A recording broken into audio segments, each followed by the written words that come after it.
दारुए के बोतल में लोरावा छानो हलिया गे दारुए के बोतल में लोरावा छानो हलिया गे जैत ससुरवा बादल बेछिनरी ई नहीं जानो हलिया गे जैत ससुरवा बादल बेछिनरी ई नहीं जानो हलिया गे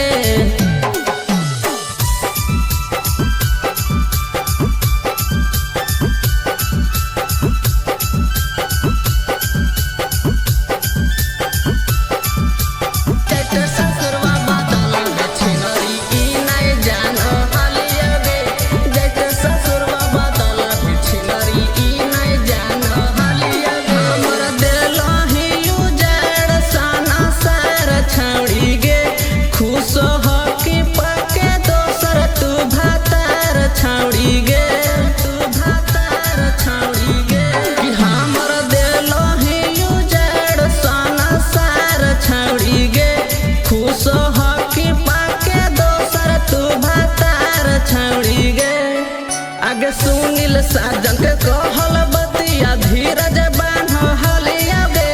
राजवीर मंटू के कहल